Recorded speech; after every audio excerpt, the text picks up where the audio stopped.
بص دي مقلب وغدا اللي متفقه معايا عليه وهي معاك هي ماليش دعوه كده يا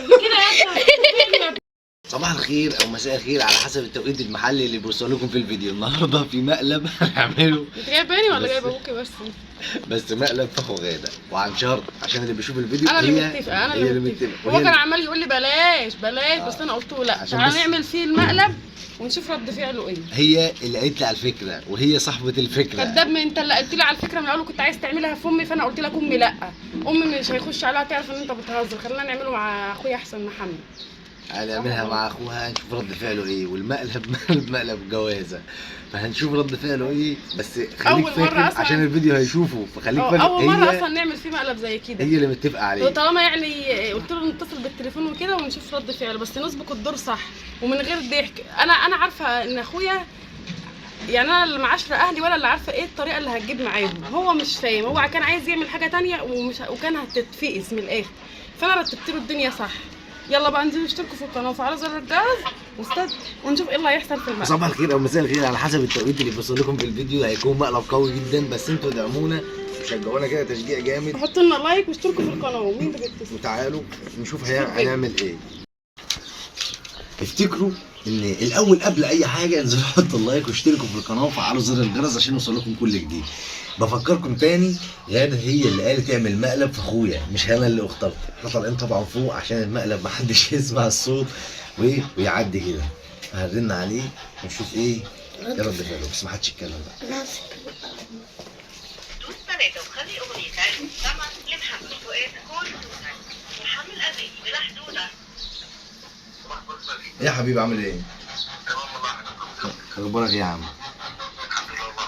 بقول لك ايه، انا عايزك في حاجه كده تقول لي اعمل ايه. عايز اسالك على حاجه كده تقول لي اعمل ايه. قول يا باشا. انا متورط مع غاده ومش عارف اوصل لها المعلومه ازاي ماشي ومش عارف اعمل ايه. في إيه بقى؟ من شهرين ثلاثه كده كنت اتجوزت، كتبت على واحده عرفي، ودلوقتي لقيتهم بيقولوا لا ده احنا هنيجي نقول لمراتك عشان خاطر هم شاكين في حمل وبتاع. يا جدع. والله ومش عارف اعمل ايه وعمال كل شويه اجل الموضوع اجل الموضوع اقول هتعدي مش شكلها كده مش هتعدي، وعايز اوصل لغاده الكلام بس مش عارف اعمل ايه. يا محمد أنت رافع. ايه اللي حصل بقى؟ انا اعمل ايه؟ انت شايف الحل ايه؟ حل إيه بقى؟ ينفع حل إيه؟ مش عارف والله أقول لك إيه. طب ما اصل غاده لو عرفت هيحصل مصيبه. إزاي؟ لا بقى بتتجوز إزاي؟ أنا مش عارف أقول لك إيه. والله اللي حصل يا شعبان بقى هي جت غلطه كده. اللي حصل برضه يا عم محمد، ما هو برضه يعني أنت مثلا مرة نزوة ما عادي ما جواز. ما هو يا ابني عرفي وانا اتجوزت رسمي.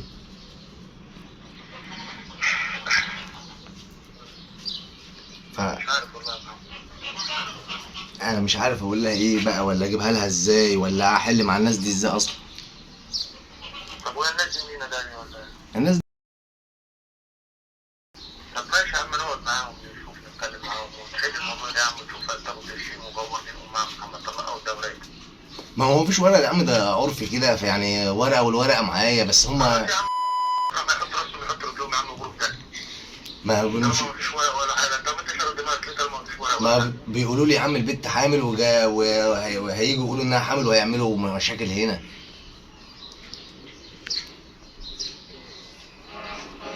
فمش عارف عايز اقول لغاده يعني عشان حتى ما تستقبلش الموضوع كده يعني صعب، فمش عارف. يقول لا صعب يا ابني، الموضوع صعب جدا طبعا. يعني قول نوصل لها الكلام ده ازاي ولا نحل ازاي. والله يا محمد معاك. انا قلت انت هتفكر الفكره، نقول حتى نحل مع غاده حتى عشان خاطر غاده يعني ايه ما تقلبش الدنيا، يعني عايزه تبقى يعني عايزها حتى تستقبل الموضوع عادي وبعد كده بندور في حل.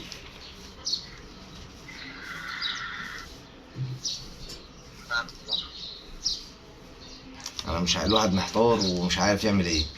هي غدا ليه؟ هي انا طلعت على السطح عشان ما حدش يسمع حاجه لاني تحت انا مش عارف اروح الشغل بسبب الوش ده. طب بقى انت بس عندنا يا محمد الليله دي بقيت عندنا الليله دي كده وعقبال ما نشوف الدنيا فيها ايه. ما هي اما هتيجي هي كده كده جايه بكره اصلا وهي تعبانه وخلصانه، احنا كده كده هنجيلكوا بكره.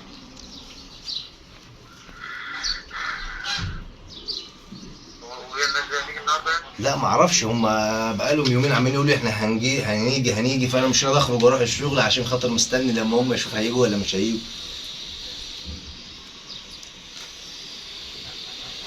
بس عارف خايف بقى لا يجوا فجأة وانا مشينا ولا حاجة تبقى مشكلة. يا لو قالوا لها يا ممكن تعمل نصيب، ده ممكن تموت حد فيهم. والله ما عارف والله. انت معاك جيزه. انا مش عارف اقول لك بصراحه. معاك جيزه. هي كده كده هتيجي بكرة، أنا اكلمها واقول لها ولا اسكت ولا اعمل ايه؟ اقول لها وخلاص. هتقول لهم خلاص انت عارف موضوع الفنان انا مش عارف اقول لك ايه يا محمد. طب ماشي بس ما بتبقى انت عامل ليه؟ ما بتجيبها الا ليه؟ ما انا هجيبها اللي اقول لها موديكي ليه يا عم؟ يا كان بكرة يعني هجيلك. روح يا ستي اقعدي مع امك يومين بتاع او ده وسيبها لما تيجي بس اشوفها هنعمل ايه ونشوف ازاي. ما هي اصل انا لو قلت لها النهارده هتشك وتقول لك في حاجه، انت موديني ليه؟ يعني انت عامل ايه؟ انت فاهم؟ في حد تعبان، وبعدين هي عارفه ان الحاجه تعبانه عندي، فهي هتشك في الموضوع. لكن بكره مش هتحس بحاجه، كأن عادي يعني، كأن الكلام عادي. وبعدين ايه، مش عارف اقول لها ولا ما اقول لهاش. انت شايف رايك ايه في الموضوع ده؟ موضوع صعب جدا طبعا. يعني دغري معاك انا بقول لك مره لازم ما فيش مشكله انا عادي الدنيا تمشي لك الجواز وبتاع والكلام ده. انت بتقول ايه متجوز عرفي فانت يعني جواز واصبح الموضوع دلوقتي متبادل ان هي هتيجي لمراتك البيت وبتاع ومش حوار كده يعني هي عارفه طريق بيتك كمان. ايوه يا عم، مش كانوا واخدين صوره البطاقه؟ يبقى في ورق مكتوب طالما واخدين صوره البطاقه يا عم محمد. اه يا عم بقول لك مش كنا كتبنا ورقه كده عادي يعني؟ والله يا صاحبي ما عارف اقول لك ايه. اروح اكلمهم في قرشين كده وخلاص.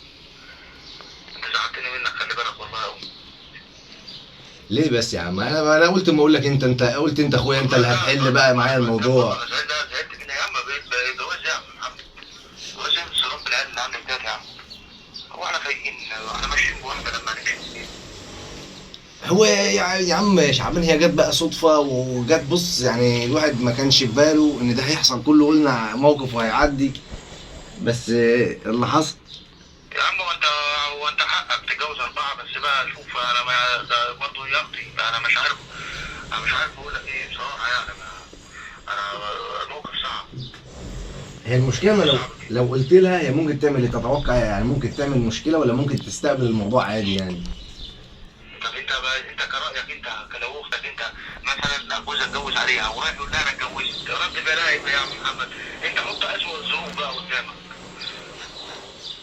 لا انا مش عارف والله يعني، انا ممكن اقنعها مثلا عادي يعني انت مش هتقنع بقى تقنع ايه؟ انت ما تتكلمش خالص في حاجه خالص ولا تتكلم ولا تقول ولا كاني ولا ماني. ما تتكلمش في حاجه والناس دي لو جات لك قدام الدار وش هقول لك ايه؟ طب بص انا هقول لك على حاجة.